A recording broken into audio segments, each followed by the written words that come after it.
Welcome to Nasdaq Trade Talks. I'm Jill Malandrino, global markets reporter at Nasdaq. Joining us for this segment, we have Solo Ceesay, co-founder and COO of Galaxy, an open social marketplace built for creators by creators, operating on the Hedera hash graph. Solo, it's great to have you with us. Welcome to Trade Talks. Thank you for having me. I'm really excited.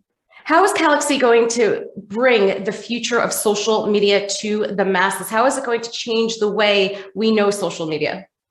Absolutely. So what we are is the open social marketplace for and by creators. And what we want to do is bring and bridge the gap between Web 2.0 and Web 3.0. And so what that really means is through things that are very familiar in consumer behavior that people are already accustomed of doing, and different platforms that we've seen already, do these things like social media interactions through video calls, FaceTimes, video messages, those sort of subscription type content.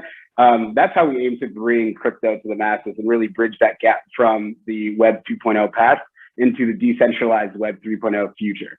Through those familiar concepts and things like that, you're going to get these people and fans and creators to start operating in an ecosystem that has these different sorts of nuances like NFTs and creator tokens. So we're really excited about the future. It's just so interesting that, this has been around about 10, 15 years, and already we're talking about legacy social media and crypto assets. I just find it fascinating how quickly the space has evolved. Why choose the Hedera hash graph to operate off of?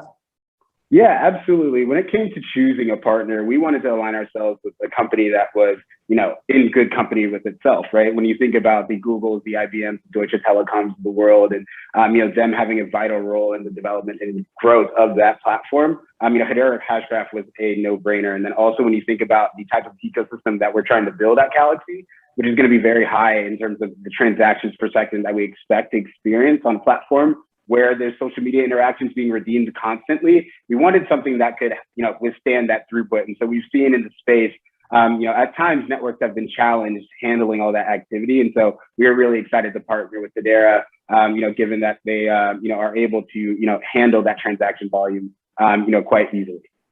So will this allow influencers to interact with their fan base? Correct. Absolutely. We, like mentioned before, I think what we aim to do is bridge that gap from Web 2 to Web 3. And so influencers, we want to be the one-stop shop for them to monetize themselves in a way they can't ordinarily do. And so through things like creator coins, as well as NFTs, we're aiming to create a next level of fan engagement and allow fans and creators to exchange value and services in a very easy, peer-to-peer network, in a way that allows for a future of engagement that just previously didn't exist.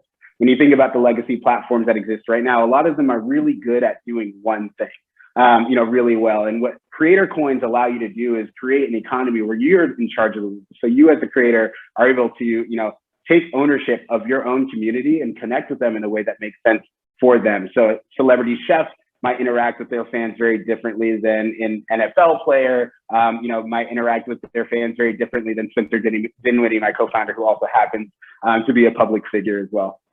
That's really interesting that different verticals of entertainment, whether it's sports or it's, a classic entertainer like a singer or different types of artists interact with their audience in different ways. And I think that's really key when you think about that from not just the entertainer's perspective, but for the people who are managing them, whether it's marketing teams or communications teams, to really make it a more authentic experience, because that's really what social media is all about, or should be about, is authenticity. But you kept bringing up, it was a creative tokens or creative coins? Creator tokens, creator coins. Right. Okay. So how would fans utilize them? How do they get access to their favorite influencers via these tokens? Yeah. No, that's actually a great question. And I think, the big discussion really is when you think about creator tokens, let's go with that word. At this point in time, when you think about that market, there are people that have launched their own personalized cryptocurrencies before. There have been other projects that have done that.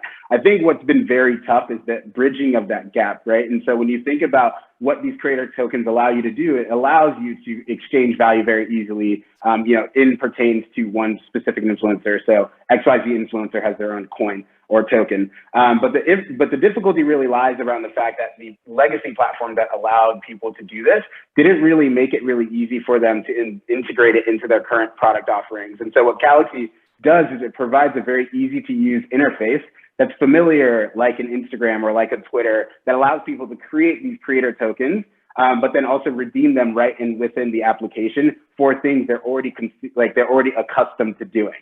right? So when you think about interacting with an influencer like a video call or having a face-to-face conversation like we're having right now, and having easy-to-use interface that isn't intimidating, isn't something like opening a brokerage account to interact with the fans, you really open the doors to not just fans, but honestly creators to look at that stuff. So we've been really excited about what we've been able to do on our team. We were able to publish our white paper this week, which was a very big milestone. So very proud of our team to be able to do that. But if you look through our document, it very much so looks very benign and something that is very, digestible to, both fans and creators. So let me ask you this. Are you concerned, whether it's tokens or all these different types of platforms that are emerging, are you concerned about oversaturation in the market is the first question. The second question is, down the line, as this industry continues to evolve, do you think that we'll continue to see merger activity get involved as platforms potentially could combine? Yeah, absolutely. I mean, I think with the NFT side of things, especially, you've seen a rapid rise of the integration of NFTs into people's product offerings right now. I think what really the opportunity lies is that there hasn't been somebody that has been able, or a platform rather, that has been able to successfully bridge that gap in the way that we've talked about. And so I think that's really where the opportunity lies. I do think there are going to be a lot of projects that come to market. There are a number of them out there right now. But, what we're really excited about here at Galaxy is that we have such strong relationships with our creators. We really do mean it when we say we're for and by creators. Spencer being in the NBA, myself having been a Division I athlete and having a lot of friends that made it to the pros, and having friends that became influencers in life, really informed us when it came to our value proposition and what we really thought about in terms of building our platform in a way that we could really take it to this group of people. So we're really excited about that. And ultimately, I do think there probably will be some merger activity amongst those competitors that are in the space to try and further their platforms. But we're really excited about our dynamics and where we are positioned right now. All right, so a great conversation. Thanks for joining us on Trade Talks. I'm Jill Malandrino, Global Markets Reporter at Nasdaq.